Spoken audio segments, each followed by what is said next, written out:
All right, welcome back to the Ottawa studios of Inside My Canoe Head. I am your host, Dr. D. As we live in the post-U.S. election world, here we are. We're going to talk about today what the reality of sheltering in place really actually looks like, different from the theory, the ideas that you have to consider, and how this may actually roll out for you and your family. So sit back, grab yourself your favorite beverage, my friends. Let's get at her.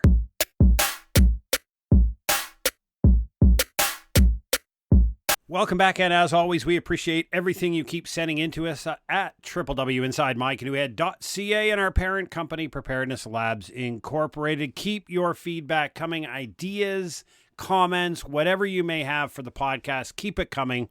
All the contact information is over at our website, www.insidemycanoehead.ca, because we're a good Canadian. Sorry about that, but it is what it is. Listen. Post-America, this podcast is being recorded slightly before the election, so I don't know what happened, but as you're listening to this, the world has been changed one way or another.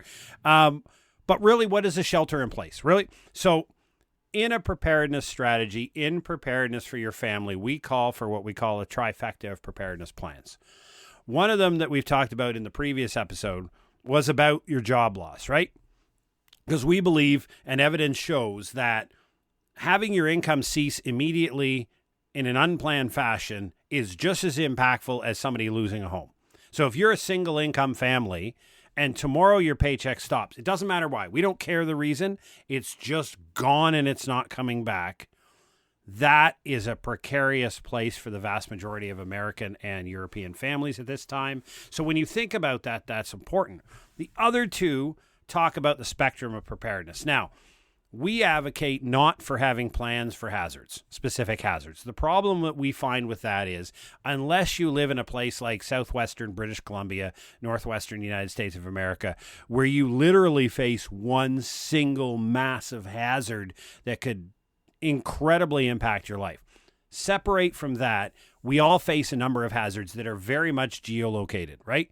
We choose to live where we live. For the most part, the majority of people have the choice and freedom of movement in a democratic country to choose where they live. So you are where you are, but by staying there, you've accepted a whole bunch of risks and hazards in your area.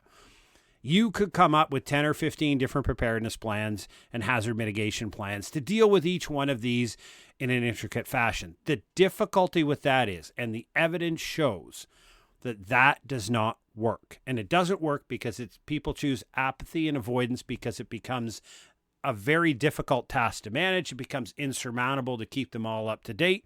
It becomes too much work. It occupies too much of your day, and therefore it just withers itself away. So our strategy here at Inside My Canoe Head is to look at the spectrum of preparedness from the perspective of the same analogy that the military uses. You have at one end of the spectrum the most likely event, but the least dangerous. At the other end of the spectrum, you have the most dangerous, but the least likely event.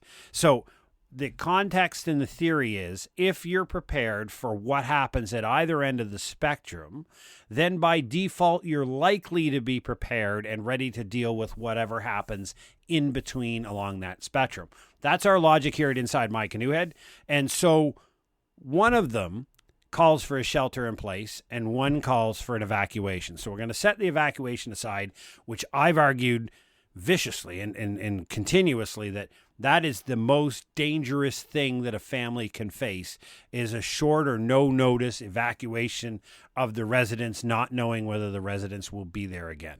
Full stop. Now, on the other end of the spectrum is some type of calamity. Now, we use a significant longer-term power outage as the example, but it's something that's going to cause you to shelter in place. And we recommend a shelter in place. Now, this is sometimes in the rhetoric that you see online and some of these spastical YouTube channels that are out there. It's called a bug-in scenario, right? So bugging in and sheltering in place are both the same. That bugging in just has a ridiculous connotation and talks about a whole bunch of threat profiles that are likely never to exist against you. You know, marauding gangs, defending your residence, points and avenues, arcs of fire, and all this other ridiculous stuff. So we'll set that ideas aside and we'll look at what sheltering in place actually is. So sheltering in place is the idea and the rationale that when a calamity of significant nature occurs in your environment or to you and your family is preconditioned, trained to return home. We always recommend your home as your shelter in place. Why? Because everything you own is there, number one. Number two, that's where your family feels comfortable. Your home is supposed to be your castle. It's the place where you lay your head down at night, and it's a place where you can be relaxed and be you. You lower stress, lower anxiety in your home, which is why sheltering in place in times of calamity and crisis is always better at home, because it is a number one indicator that we know of. It contributes to reduced stress and anxiety in times of chaos and calamity, is being able to remain in your home in familiar circumstances, surrounded by the people that you love and that care for, in a place that keeps you warm and comfortable. That is why sheltering in place at home will always be the strategy. What we argue at Inside My Canoe, Ed, it is the strategy until you have to leave, right? So your default strategy should be your sheltering in place. Now, what does that look like from a very realistic perspective, right? Because rare will the emergency happen at 7:30 and Sunday morning when you're all just getting up and having breakfast together. Everybody's already home. Nobody's away. All the circumstances are perfect. Everybody's well rested and had a great night's sleep and ready to start the day. That is a bit of an idealistic, and some people think that way, but likely Murphy will have a say, which means that your sheltering in place calamity is likely to kick off when you're, as my grandmother used to say, when your family spread to hell's half acres, right? You're all over the place. Your kids are in school, you're at one work, your spouse is at another work, the dog's at the sitter, whatever it may be. It requires a strategy for you to get people home. Now, some of the things that in reality of that is if you have, like I had, my two sons as they were growing up, they were 3 years apart. So they weren't in the same school system long, right? They were in high school for 1 year, and they were in middle school for 1 year, but every other year they were in different systems. And most of the places that I lived, they took the yellow school bus, which meant they took different yellow school buses, right? And in most places, the school bus makes 2 runs a day. The same set of school buses take the elementary school that take the secondary. They just do it in 2 runs. So if all of the schools have to be evacuated, there's only one set of buses. So who gets evacuated first? I don't know the answer to that question. That's a question you need to ask where you live. How do they intend to evacuate? Now, who's going to pick up the kids, right? Who's going to pick up the dog from the sitter? Whatever your situation may be, all of these things are laid out in your shelter in place plan ahead of time, right? So everybody knows, because one of the conditions, and a lot of great minds talk about this online, is that you can't people call for a communications plan in times of crisis. How are you going to talk to each other? That's great if you can. But my argument is the likelihood is you're probably not. Because when a calamity strikes, the landlines obviously get clogged, the cell lines get clogged, and texts have difficulty going through, right? Just because everybody's doing it. So my strategy for you, for communications plan, is to have a non-communication plan, which means you don't need, if your spouse's responsibility based upon where you're geographically located and who has the family transportation. If your spouse's role is to pick up the kids, you don't need to tell your spouse to pick up the kids. The spouse doesn't need to tell you they're picking up the kids. They're just going to execute their role and responsibility, right? That's what we always had in our family. We'll text if we can. We won't call because those get jammed up really quick. We'll text if we can, but everybody knows what their role and responsibility is. And you'll know when the calamity is significant enough, you'll know, right? There won't be any surprise conditions. Oh, does this meet the standard of where I have to go get? No. You make a call as a parent, you go get the kids and the dog, and you get them home. When everybody's home, you know your family, right? I shouldn't have to sit here. What are your special needs and requirements for your family members? You have them, and you have them covered. Could be medical, mobility, could be allergy. It could be a million and one things that are special to your family and unique. You already understand that. The question about family, comes up when your family is actually an extended family. It may be multi-generational or it may be multi-location. There may be a different set of people, an extended family, who are likely to turn to you in times of significant disruption and may want to shelter in place with you. You may already know that. You may figure so-and-so is going to show up at the front door. Whatever it may be, it's probably logical for you to consider that they're going to have special needs and requirements. And I don't mean food, water, etc. I mean special needs that are unique, that you might be expected by default to provide in times of calamity and issue. These are just things that you walk through. The reality is likely a whole bunch of people that you didn't really consider might want to shelter in place with you, including if you have an extended elderly family member in a care home nearby.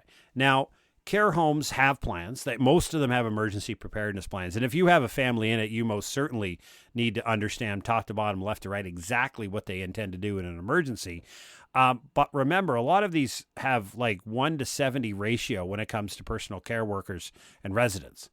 So in the time of significant disruptions, the care level for the residents is going to go up because of the loss of access to various different types of critical infrastructure. And therefore, it's going to require more staff, but they may not have more staff because their staff may not be able to come in due to the calamity. So you could run into a situation of where your family member is going to need an increased level of care at the very same time the staffing level falls off. We desperately saw this in COVID-19. How do you intend to deal with that? That's your responsibility to come up with. You can bemoan and get angry and complain that the care home didn't do what they were supposed to, but really in the end, really, you're going to blame a care home and not yourself for the care of your elderly family member? Not me. Anyhow, you take a look at that and you look at those extra people that are likely to show up with their dogs, cats, pets, rodents, and everything else that they call family. You know, so some of the most calamitous parts of the reality of the shelter in place, and we saw this in recent experience in Hurricane Helene and Hurricane Milton in the United States of America, is a lot of there's different sets of onsets, right? So at a hurricane, you knew it was coming. So you had lots of time to collect the kids. You have lots of time to collect the family members. You had lots of time to make preparations in your home for the fact that it might strike you. Right? If you stayed for whatever reason, and I'm not going to argue with the evacuation or non-evacuation decision, but if you decided to stay and shelter in place, you had lots of time to think about it, right? So fair enough. Whatever. You got it done. However, rapid onset events don't necessarily have that ability. So the idea of having the preparedness plan and thinking about shelter in place ahead of time is that you've made these choices. Now, life is always about choices. You have a number of choices you're going to make when you consider the preparedness plan for sheltering in place, but you're going to make them ahead of time, right? So really success starts when you've as we say in the military, you've recovered everybody back to the headquarters, right? Everybody's back at home. Everybody's there. Okay? Thumbs up. Great. Good job. No worries. Now, what are you going to do? The expectation is that you're going to be able to shelter in place for a certain period of time. Here at Inside My Canoe Head, we refer to that as your timeline. Everybody else calls it by different names. It doesn't matter. When you shelter in place and you're thinking of being ready to accommodate your family and your needs for an extended period of time, we're not talking about a couple-hour power outage. We're talking about an event that's likely to last a couple of days. What is the timeline that makes you feel comfortable? Now, I have a data-driven answer. I'm a researcher. I'm a professor. I'm a scientist. I've looked at the data. I know what the data points to for an answer to that. However, some people want to make that decision on their own. So the data-driven answer is 14 days. The data-driven answer is based upon recent studies that we've done here at Preparedness Labs Incorporated on the restoration of critical infrastructure in North America. So about 94% of the critical infrastructure is restored within 14 days. And if you think of critical infrastructure, in Canada, they're in 10 categories. In the United States, they're in 16. You might hear them referred to as lifelines. These are the systems that keep society running. So you think of utilities, energy, communications, transportation, manufacturing, healthcare, water, food, retail, government systems. You think those are all the systems that every day keep society running. So you got up this morning, hopefully no calamity in your area. You got up this morning and you just made the assumption that a whole series of systems would be working, that everything would be up and running, everything would be fine. You flip the light on, you turn the furnace on, you check your cell phone. You did all of these things, assuming that the systems were up and running. In an emergency, that's what happens. The sectors of critical infrastructure go down. You're going to have to shelter in place. The idea of a shelter in place is that you're going to shelter in place while those systems are down, while they're being resurrected. The data-driven answer tells you 14, because in 94% of those cases, all of the sectors of critical infrastructure were restored within 14 days. The 6% is things that we've seen in tornadoes in Moore, Oklahoma, certain parts of Asheville, North Carolina, where you had total destruction. Like if the water treatment plant is literally gone, potable water is not going to be back up in 14 days. Other than the catastrophic, you've got a 94% chance of being correct if you base it on 14 days. That's your data-driven answer. Other answers, the government recommends 72 hours. There's all other recommendations, but this is based largely, the reality is this is based on your personal risk tolerance, right? How comfortable are you on behalf of your family assuming risk? Are you okay with accepting the risk that this might go longer? That's something that only you can determine, right? And your personal risk profile, it's just you. It's your self-efficacy, it's your self-confidence, it's your ability to tolerate disruption and uncertainty. There's really no measurement to it. It's your gut feeling. Are you okay bungee jumping, or do you not do anything that may put you at the slightest bit of harm, right? People are at either ends of that spectrum. All of that informs how you look at risk. And when you have a set of risks in front of you based upon the location you have, and you are a very risk avoidant person, that generally means you're going to want a longer timeline in your preparedness strategy for your shelter in place. So find that timeline that works for you. I tell you the data-driven answer is 14 days. I personally am at 90. I've done some podcast episodes a couple of years again. I'll tell you why I'm at 90 right now. In the shortest terms, I was initially at 30 days. I went to 60 at the beginning of the pandemic. And after year one of the pandemic, when the lockdowns really were causing significant economic harm, I realized that the economic impacts of government decisions, good, bad, or indifferent, whether you agree with it or not, there was real economic impacts. I decided to push it to 90 days. So what that means, and I'll explain these individually, is I have the capability to provide for the animalistic human requirements for all those who will shelter with me for a capacity of 90 days. Now, each one of those animalistic requirements are food, water, shelter, health, safety, and security. So I've categorized those based upon research that I've done over a decade. I've been in the individual preparedness space for well over a decade doing research, not just talking about what I believe and my opinion is, because as a scientist, there's a distinct difference between what evidence informs us and what we believe. What you see on the internet today, for the vast majority of cases, are people who have beliefs and opinions about what the coming calamity looks like, what they believe you should do, and what they believe they should do.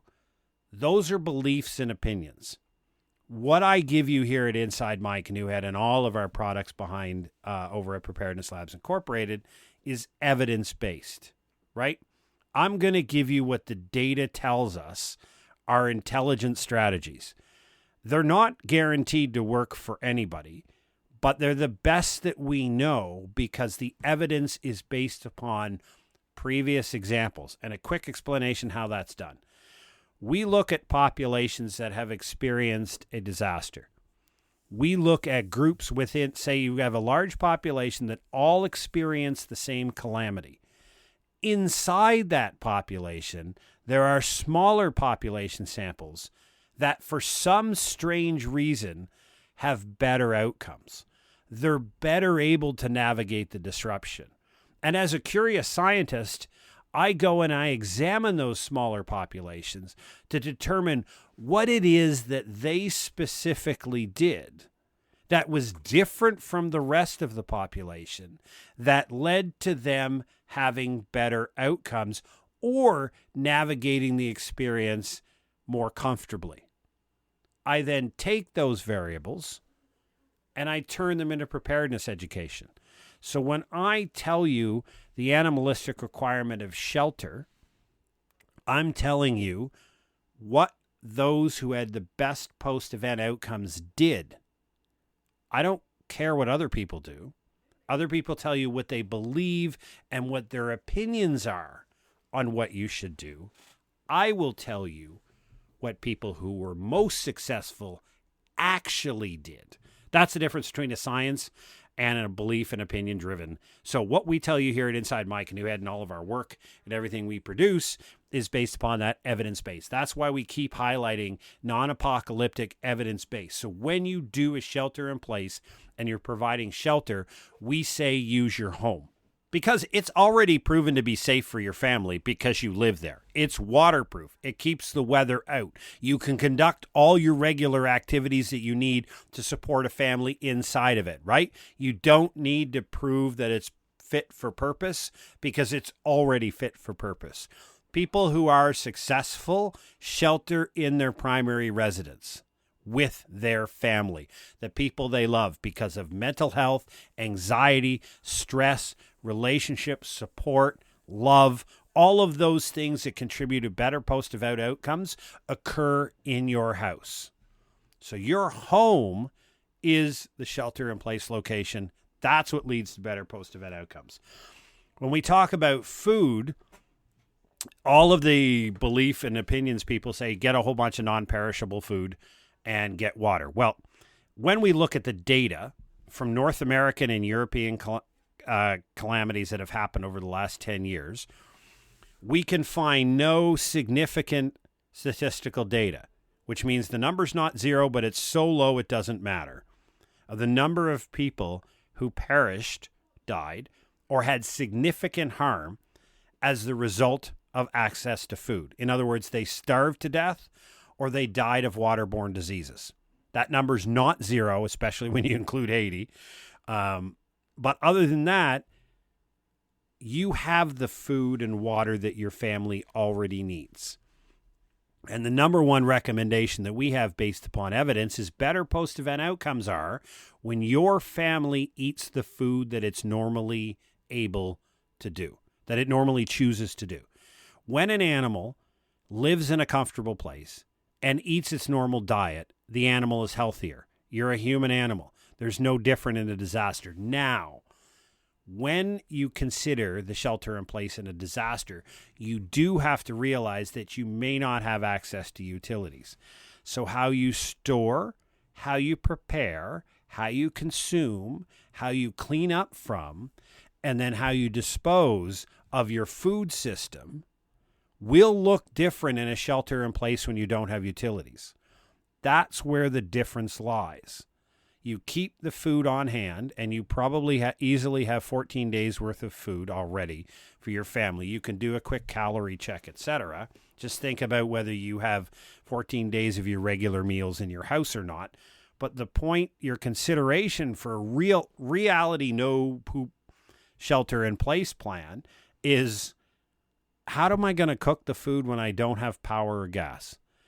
How am I going to clean up the dishes when I don't have power and gas and I might not have access to water out of the tap?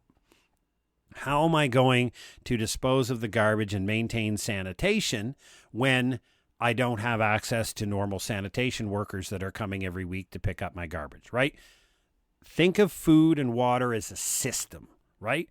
Right now, it is incredibly easy for you because the fridge works, the freezer works, the stove works, the air conditioning, the heat system, all that works. Everything works as it should. When all of that is gone, how do you deliver the same level of service and support to your family? You can make them eat Cliff Bars. You can make them drink bottled water. But by day 2, you're probably going to get something close to a family mutiny, right? My better half loves tea. The standard of preparedness in this house is whether I can make the princess a tea on demand. Full stop. Wherever we are, be it driving around in the car, it doesn't matter. My responsibility is whether or not I have access to water, fuel, heat, gas, power, anything, I still have to be able to make a hot cup of tea, right? So I deliver, my strategy is to be able to deliver. I have a capacity to deliver 90 days of nourishing food, warm drink, and conduct the entire water and food system without access to modern utilities. That's a preparedness plan. That's your shelter in place consideration for that. But then we move on to interesting things like health, right? So one of the sectors of critical infrastructure is the medical system. What happens if you call 911 and nobody answers? What's your plan? What happens if you don't have access to a local medical system? What's your plan? Right? The general recommendation that everybody says, and it's absolutely true, and it is proven in the evidence, is to have one or more people in your family qualified first aid. Now, yes, those courses cost money. Can you learn it on YouTube free of charge? Yep. Can you go to the library and get a book on it? Yep, absolutely. Can you buy a book at used sale for a couple of bucks? Yep, you can have that. When I work with individuals and families, I often say that people say, I don't have a first aid kit and they're expensive. I'm saying, well, okay, let's get all of your ointments, all of your Band-Aids, all of your wraps from various different life experiences, and you bring essentially everything you think may be a first aid piece of kit from all around your house, and you put it in one location. And I have yet to meet a family that doesn't have some form of first aid kit already in their house. So yeah, it could be expensive, et cetera. Not everybody has the money to take a top level first aid course and then get a big, robust piece of equipment, but it's the knowledge and skills that's necessary. So you need to be able to take care. Now, this is a lot in your shelter in place where those previous conversations that we mentioned about the individual needs of your family. So if you have a senior member of your family that you may go and get from the retirement residence to bring to your house to shelter in place with your family, you're then going to have to adopt all of their needs. Are you able to do that? Are you able to provide for that? Do you have the support systems to do that? Do you have the knowledge and skills to do that? These are all gaps that you may identify when you go through the planning process and you're going to realize, right? So the point being for those type of ideas is look at what happened, not just in Asheville, North Carolina, because that place was utterly devastated, but look at all of the transportation, what we call the lines of communication breaks. Look at all the roads that were washed out. Your home may be fine. Your family may be fine, but you can't get anywhere because the rural roads are all damaged and destroyed. It's very difficult to find a helicopter. So you're faced with somebody who breaks their leg. You may be a week before you can get them to medical care. How are you going to manage something like that? That takes knowledge and skill, and it takes a little bit of pre-planning. Now, you can't assume that you can Google it because you're making the assumption that the internet is going to be available when the calamity strikes. These are things that you need to take into account when you're thinking about health. Now, safety and security in some minds means I need to have a bunch of firearms, interlocking fields of fire. I need to do patrolling in my area, etc. No, that's not what we're talking about. We're talking about the safety and security of your family from the environment around them. It's your ability to have lighting in the house, Now, some people like battery-powered headlamps. I'm not a fan of battery-powered anything because they run out. Everything I do and everything in my preparedness plan for 90 days is based upon rechargeable batteries because I use a solar-powered generation system, which means I'm able to repower all of my equipment that I may need through the sun, and I don't need to worry about loud generators or gas. That's my strategy. We've got dozens of episodes on each one of these individually. But in general, it's about firefighting. Seriously. And I say this, whether it's a prepared hero fire blanket or fire extinguishers, again, think about the systems that are no longer available. If you can't get a fire department to come help you when there's a fire because the roads are gone, how are you intending to fight a fire? Right? Yes, fire extinguishers cost money, but you can raise community programs to raise money to get appropriate firefighting equipment for each individual house. There's a process and a strategy behind everything if you don't have the economic means. But think about the systems that are no longer there and how you intend to replicate them. That's where a shelter-in-place strategy really is successful.